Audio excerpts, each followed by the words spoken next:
I'm J.R. Church. Welcome to today's analysis of the news. Gary Stearman is here with me to discuss what's happening in Israel. For example, President Bush and Prime Minister Olmert have been meeting with talks over the Palestinian Authority. Looks like things are really clicking over there. Well, J.R., the Palestinian Authority is becoming politically smarter, I think.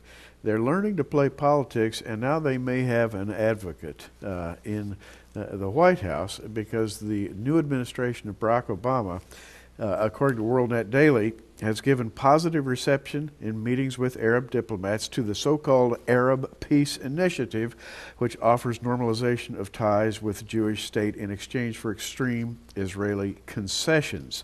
And, J.R., those concessions would involve leaving great masses of land and reducing defensible Israel to a very tiny plot of ground.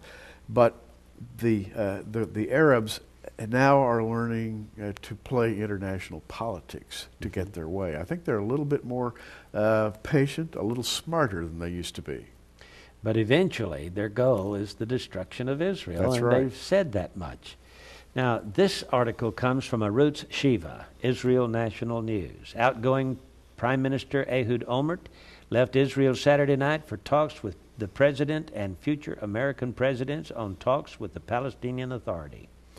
But a possible attack on Iran's nuclear site may be the main topic on the agenda. So, this meeting over the Palestinian talks between two lame duck politicians could be just a cover-up for their true agenda, and that would be an attack on Iran. So says Arutz Shiva. Now, Gary, the visit to Washington came days after President-elect Barack Obama called the Palestinian Authority Chairman Mahmoud Abbas to tell him that he would make every effort to complete a final agreement on a new Arab country with Israel's current borders. However, many analysts are pessimistic that the new president will succeed where others have failed. And this article goes on to say new evidence that Iran may have produced enough uranium to make a nuclear bomb, along with doubts that the next president will be aggressive toward Iran, has increased speculation that Israel wants to attack Iran. The International Atomic Energy Agency estimates that Iran has amassed a quantity of low enriched uranium that some experts believe is enough to produce a bomb, the same size that the United States used to destroy Nagasaki at the end of World War II.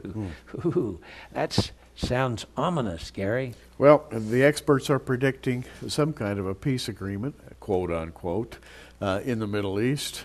Others are saying, hold your breath, because, J.R., certain news sources that we've both read lately have suggested that before George Bush leaves office, there are plans to do something about that pesky nuclear weapon in Iran. Yes. Now, if there is an attack on Iran, can you imagine what will happen when Barack Obama becomes the president? I mean, he's going to have a hot potato to handle when he reaches the White House. That is true.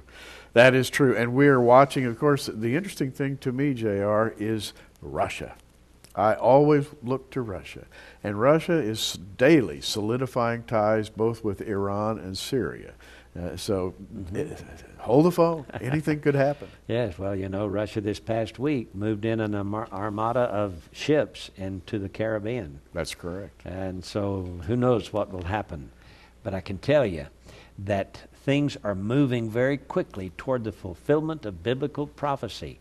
You see, things don't just happen overnight. The book of Revelation has to have some logistical preparations in order for things to move along. And we don't even know how long it takes for the preliminaries to develop. We know, by the way, since 1948, things have been moving in that direction.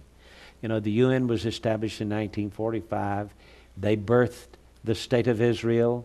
That was the first born son of the UN and the only son that's ever been birthed by the UN. They have not birthed any other nations, but they are wanting to birth Palestine. Oh, yes. So there'll be Jacob and Esau, twin brothers, you Wow. know, fighting from the womb.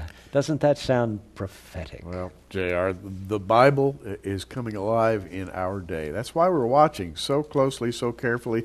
Quickly, let me just add this. A little headline from Debka File. Tehran and Damascus are going all out to get their hooks into Lebanon's Christian politicians and wean them away from their traditional ties with the West. So you've got that political component to put in this mix. Yes. And it's all tightening up on a daily basis. You know what we're going to have one of these days soon in Israel and the Middle East? Another war.